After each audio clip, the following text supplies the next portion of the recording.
बच्चों आज हम लोग पढ़ेंगे क्रोमोसोम्स। ठीक है ना, क्रोमोसोम्स आज हम लोग पढ़ेंगे। ठीक, बहुत इंपॉर्टेंट टॉपिक है क्योंकि ये थ्रेड लाइक स्ट्रक्चर्स होते हैं। क्रोमैटिन मटेरियल्स जब कंडेंस फॉर्म में हो जाता है तो क्रोमोसोम्स कहलाते हैं। ठीक, तो आज हम लोग पढ़ेंगे क्रोमोसोम्स। कल हम लोगों ने न्यूक्लियस और न्यूक्लियोलस वगैरह सब पढ़ा था। क्रोमोसोम्स, ठीक, तो क्रोमोसोम्स के बारे में ये कहा जाता है कि These were discovered by Hofmeister. Chromosome के बारे में ये कहते हैं कि हॉफमिस्टर नाम के साइंटिस्ट ने इनको डिस्कवर किया था। ठीक है, ये एक साइंटिस्ट हुआ करता था, बायोलॉजिस्ट था, जिसने क्रोमोसोम्स की डिस्कवरी के लिए जाना जाता है। ठीक, स्ट्रॉसबर्गर ने डिटेल्ड डिस्क्रिप्शन दिया क्रोमोसोम के बारे में। स्ट्रॉसबर्गर gave the detailed description of chromosome। तो स्ट्रॉसबर्गर एक साइंटिस्ट था जिसने पूरा विधिवत इसका विवरण बताया, क्रोमोसोम का इंटरनल स्ट्रक्चर, सारी बातों के बारे में स्टडी किया और इसको पूरी तरीके से डिस्क्राइब किया। अब बात आती है कि जो टर्म था क्रोमोसोम, ये किसने दिया था? तो जो क्रोमोसोम टर्म था, ये क्रोमोसोम टर्म आपका एक साइंटिस्ट के द्वारा दिया गया था जिसका नाम था वाल्डेयर। वाल्डेयर नाम का एक साइंटिस्ट था जिसने आपका क्रोमोसोम टर्म दिया। ठीक है, तो क्रोमोसोम्स की अगर आप सिंगल लाइन डेफिनेशन की बात करें कि क्रोमोसोम्स है क्या, they represent physical basis of inheritance. ये फिजिकल आधार तय करते हैं, भौतिक आधार तय करते हैं इनहेरिटेंस का, यानी अनुवांशिकी का। तो they represent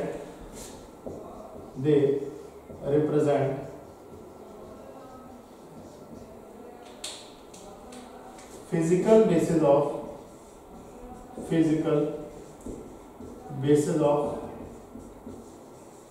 inheritance. They represent physical basis of inheritance. तो क्रोमोसोम्स जो हैं ये आपका फिजिकल बेसिस ऑफ इनहेरिटेंस तय करते हैं। ठीक है, अब बात आती है कि इनका साइज क्या होता है। साइज ऑफ क्रोमोसोम के बारे में चर्चा कर लेते हैं। तो क्रोमोसोम का जो साइज है वो आपका 5 माइक्रोमीटर से 30 माइक्रोमीटर के आसपास है। ठीक, और अगर इनके डायमीटर की बात करें तो 0.2 माइक्रोन से 3 माइक्रोन इनका डायमीटर है। ठीक, तो प्लांट्स सेल्स जो होते हैं उनमें जनरली लार्ज क्रोमोसोम्स होते हैं और एनिमल सेल में उतने लार्ज क्रोमोसोम नहीं होते हैं। तो ये एक और फैक्ट है कि प्लांट सेल्स या plants generally have large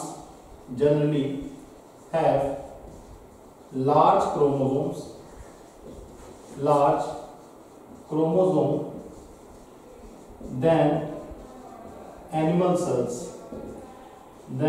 animal cells। ठीक, और अगर हम प्लांट की बात करें, अगर हम प्रॉपरली प्लांट्स की बात करें तो प्लांट्स में भी आपके जो मोनोकॉट्स हैं, यानी मोनोकॉटिलिडनस प्लांट्स हैं, मोनोकॉट्स हैं, इनमें बिगर क्रोमोसोम्स हैं देन डाइकॉट्स। बिगर क्रोमोसोम हैं देन डाइकॉट्स। तो मोनोकॉट्स में बिगर क्रोमोसोम होते हैं डाइकॉट की अपेक्षा। ठीक, तो दो साइंटिस्ट थे। एक साइंटिस्ट का नाम था सटन और दूसरे साइंटिस्ट का नाम था बॉवेरी। तो सटन और बॉवेरी के बारे में ये कहा जाता है कि इन्होंने क्रोमोसोमल थ्योरी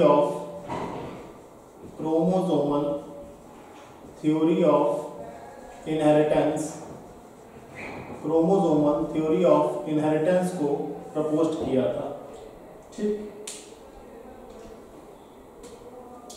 तो क्रोमोसोम का एक स्ट्रक्चर देख लेते हैं। क्रोमोसोम हमारे किस प्रकार के होते हैं? देखिए, एक तो क्रोमोसोम का शेप ऐसा होता है, ठीक। इस प्रकार के क्रोमोसोम हमारे टेलोसेंट्रिक क्रोमोसोम बोले जाते हैं। इनको हम बोलते हैं टेलोसेंट्रिक क्रोमोसोम, ठीक। फिर कुछ क्रोमोसोम हमारे इस प्रकार से होते हैं, जहाँ पे अपर जो आर्म्स हैं क्रोमोसोम की वो शॉर्ट होती हैं, यानी इसको हम शॉर्ट आर्म कहते हैं, इसको हम शॉर्ट आर्म कहते हैं। This is known as centromere, इसको हम सेंट्रोमेयर के नाम से जानते हैं। और ये है आपकी लॉन्ग आर्म। तो इस प्रकार के जो क्रोमोसोम हैं वो आपके एक्रोसेंट्रिक बोले जाते हैं, एक्रोसेंट्रिक बोले जाते हैं, ठीक। अब इसके बाद आपका आता है तीसरे प्रकार का क्रोमोसोम, ठीक। तीसरे प्रकार का क्रोमोसोम आता है, ठीक।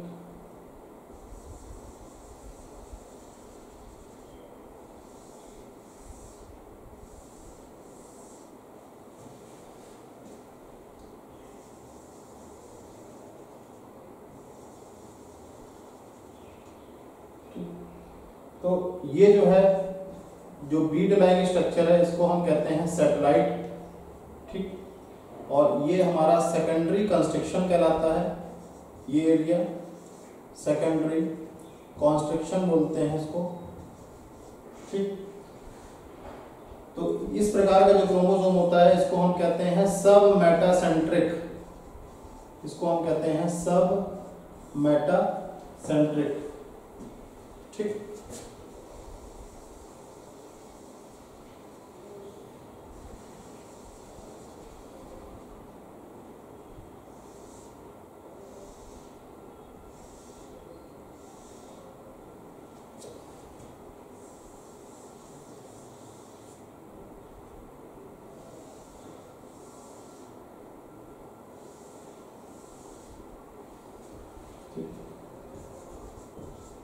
इसको बोलते हैं metacentric, this is known as metacentric, ठीक।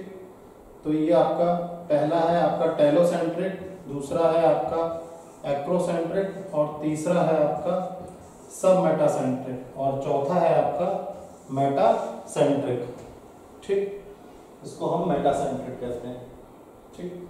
तो यहाँ पे आप देखते हैं जो मेटासेंट्रिक है ये वाला, ये यहाँ पे आप देख रहे हैं कि जो सेंट्रोमेयर है, सेंट्रोमेयर की अगर हम बात करें तो सेंट्रोमेयर यहाँ पे बिल्कुल जो है सेंटर पे है, तो इसको हम कहते हैं metacentric, this is known as metacentric.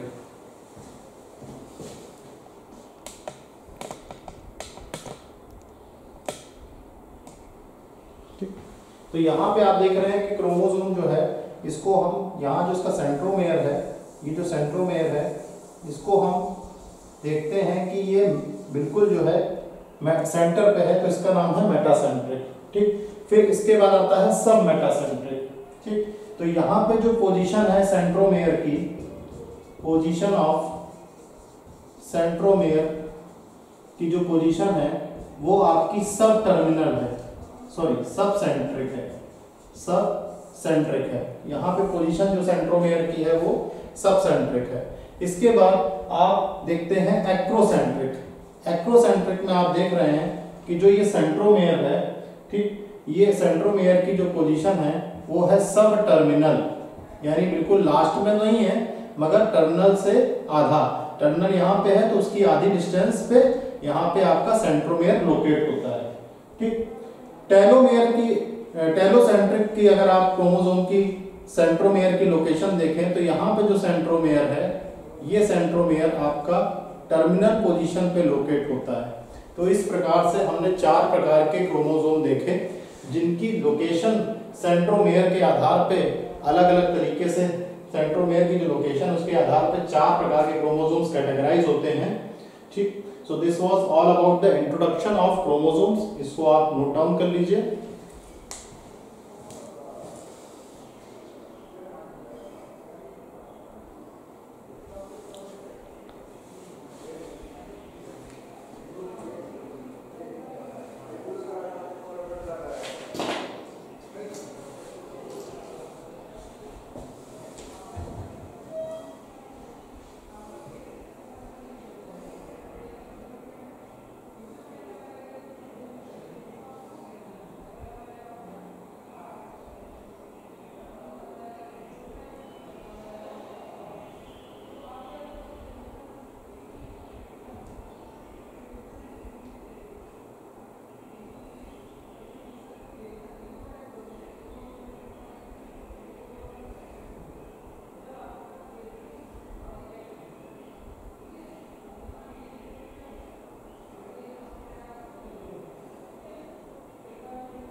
तो अब हम लोग पढ़ेंगे chemical composition of chromosome. Chemical composition of chromosome. Chemical composition of chromosome, ठीक है, कि क्रोमोसोम आखिर में बना किससे, कौन सा केमिकल कॉन्स्टिट्यूएंट है जिनसे क्रोमोसोम हमारा बनता है। तो देखिए क्रोमोसोम में आपका जो डीएनए है वो तो 40% है, 40% डीएनए है, ठीक।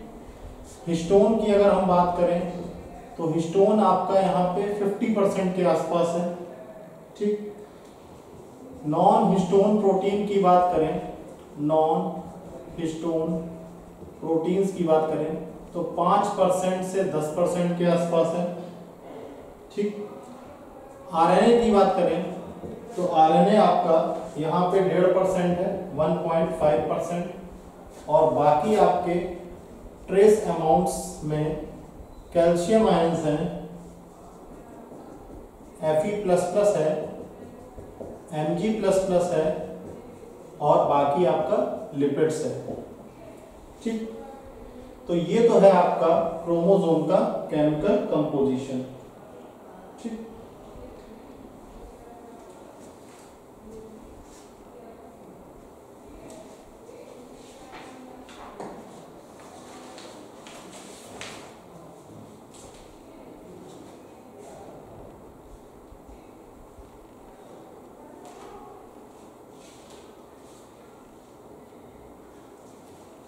तो अब बात आती है कि कुछ आपके स्पेशल टाइप्स ऑफ क्रोमोसोम भी होते हैं, उनको भी देख लेते हैं। स्पेशल टाइप्स ऑफ क्रोमोसोम होते हैं।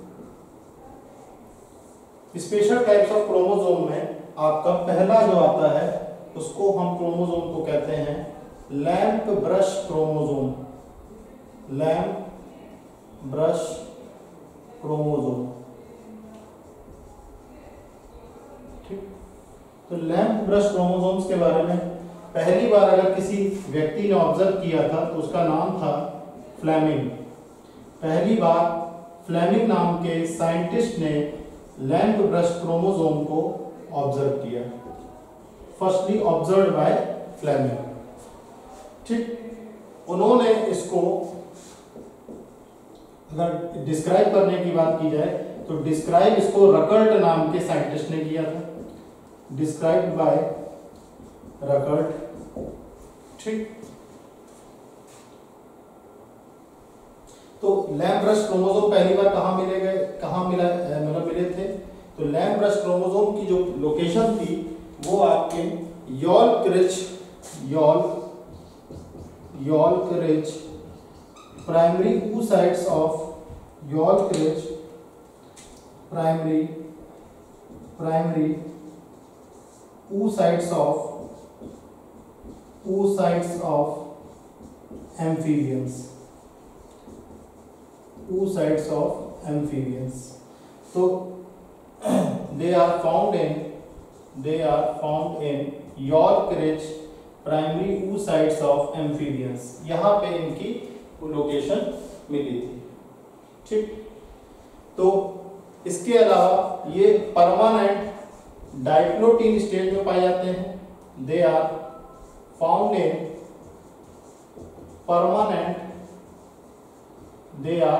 इन permanent diplotene stage of meiosis.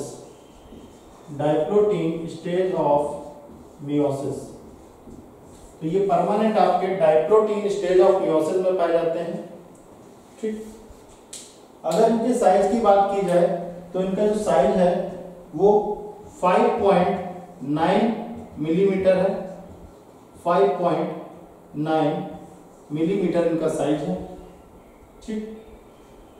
जो इनका एक्सेस होता है, तो अगर आप इनका डायग्राम देखेंगे तो वो कुछ इस प्रकार से डायग्राम होगा लैंप ब्रश क्रोमोसोम का, ठीक।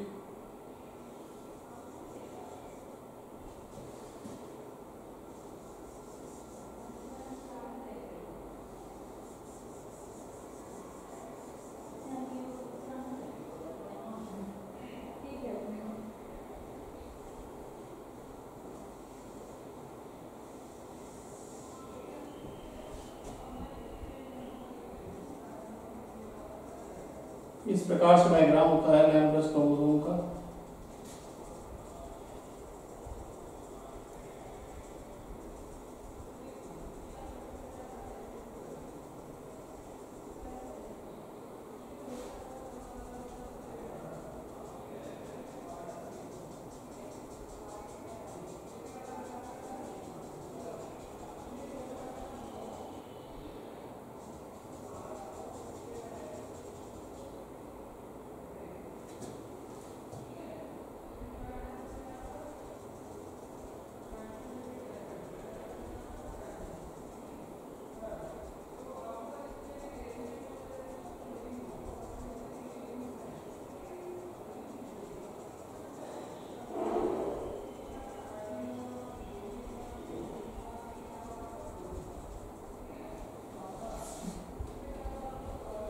तो ये जो आप स्ट्रक्चर देख रहे हैं, ये है आपके chromatids. These are your chromatids.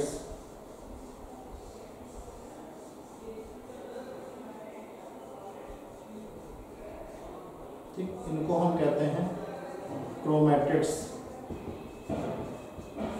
ठीक है, और ये है यहाँ पे आरएनए प्रोटीन। ठीक है, filamental DNA, this is your filamental DNA. ठीक, तो यहां पे अगर हम बात करें तो इनको हम बोलते हैं लेटरल लूप्स। ठीक, तो ये आपका जो है लैम्ब्ड क्रोमोसोम है। इतना आप नोट डाउन करिए, फिर आगे बढ़ते हैं।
हो गया आप लोगों का?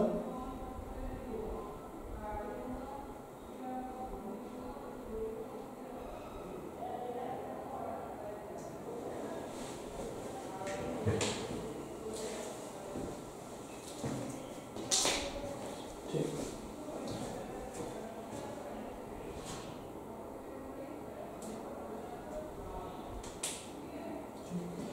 तो देखिए जो लैम्ब ब्रश क्रोमोसोम है, लैम्ब ब्रश क्रोमोसोम जो है इसका जो लूप है, लूप तो आपका डीएनए का बना होता है, ठीक है ना, मगर जो इसका मैट्रिक्स है, मैट्रिक्स आपका आरएनए का बना होता है। और जो लैम्ब ब्रश क्रोमोसोम है आपका, लैम्ब ब्रश क्रोमोसोम के बारे में ये कहा जाता है कि लैम्ब ब्रश क्रोमोसोम्स आपका आरएनए सिंथेसिस में हेल्प करता है, हेल्प्स इन आरएनए सिंथेसिस। तो लैम्ब ब्रश क्रोमोसोम के बारे में ये कहते हैं कि आपका आरएनए सिंथेसिस में मदद करता है, ठीक है। तो इसका जो लूप है वो डीएनए का होता है और मैट्रिक्स जो है वो आरएनए और प्रोटीन से बनी होती है। तो इतनी इंफॉर्मेशन आप और ऐड कर लीजिएगा अपने कंटेंट में, ठीक। तो ये तो हो गया हमारा लैम्ब ब्रश क्रोमोसोम, ठीक। लैम्ब ब्रश क्रोमोसोम के बाद हमारा जो दूसरा क्रोमोसोम आता है उसको हम कहते हैं पॉलीटीन क्रोमोसोम। इसको हम कहते हैं पॉलीटीन क्रोमोसोम्स, ठीक। तो पॉलीटीन क्रोमोसोम्स को एक और नाम है जिसका नाम है salivary glands chromosome, salivary glands chromosome. तो इसको हम सैलिवरी ग्लैंड्स क्रोमोसोम भी के नाम से भी जानते हैं। क्या खासियत है इसमें? देखिए ये आपके क्रोमोसोम डिस्कवर्ड किए गए थे बेल्बियानी नाम के साइंटिस्ट के द्वारा। They discovered by Balbiani. तो बेल्बियानी नाम के साइंटिस्ट ने सैलिवरी ग्लैंड्स क्रोमोसोम को डिस्कवर किया था, ठीक। तो क्यों उनका नाम सैलिवरी ग्लैंड पड़ा? Because as they were found in salivary gland of insect के सैलिवरी ग्लैंड्स में पाए गए थे, सैलिवरी ग्लैंड्स ऑफ इंसेक्ट, ठीक। तो सैलिवरी ग्लैंड ऑफ इंसेक्ट में पाए गए थे, इसलिए इनका नाम पड़ गया सैलिवरी ग्लैंड्स क्रोमोसोम, ठीक। तो इनका अगर आप डायग्राम देखें तो कुछ इस प्रकार से होता है।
तो ये है आपका क्रोमोसोमल पफ्स, इनको कहते हैं हम क्रोमोसोमल पफ्स, ठीक।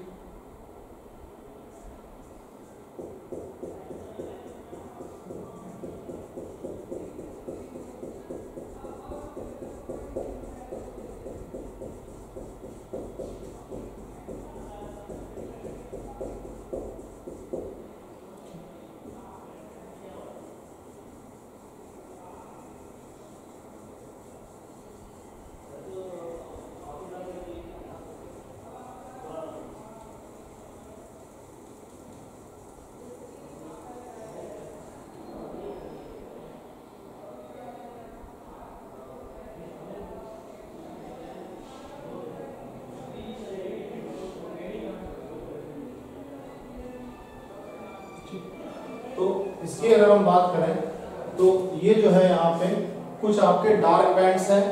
यहाँ पे अगर आप देखेंगे तो यहाँ पे आप देखेंगे यहाँ पे कुछ यहाँ पे डार्क बैंड्स हैं।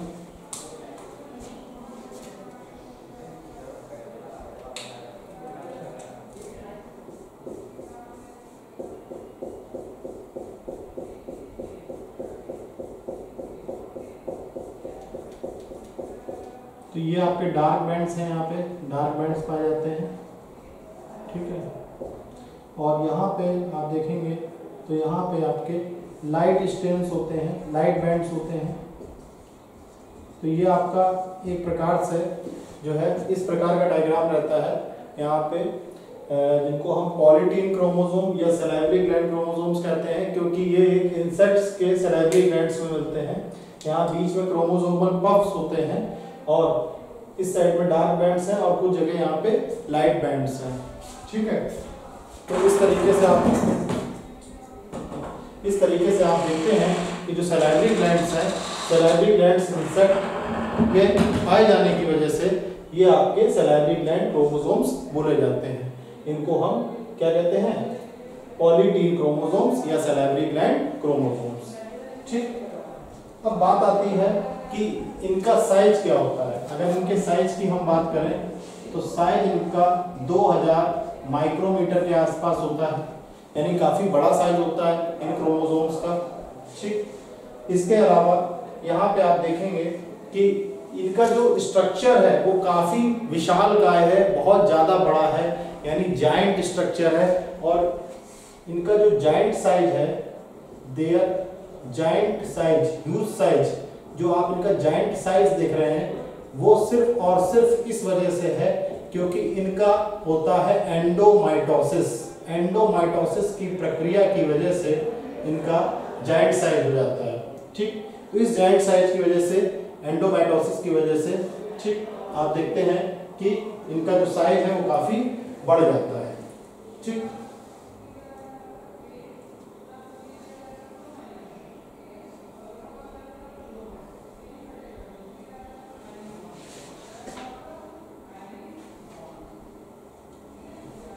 तो इसी के साथ आपका जो क्रोमोसोम है वो खत्म हो जाता है, ठीक है ना। इसी क्रोमोसोम्स में इतनी ही बातें थी। ये दोनों आप क्रोमोसोम तैयार रखिएगा क्योंकि इस पे अक्सर क्वेश्चंस आ जाते हैं, लैम्प ब्रश क्रोमोसोम्स पे भी आ जाते हैं और आपका सैलिवरी ग्लैंड्स क्रोमोसोम्स पे भी आ जाते हैं। तो इनकी जितनी इंफॉर्मेशन आपको मुझे देनी थी वो मैंने आपको दे दी है, इसको आप अच्छे से तैयार कर लीजिएगा, ठीक। Thank you class. तो आज की क्लास आपकी ओवर होती है। Best of luck, best wishes for your tomorrow's exam. Thank you.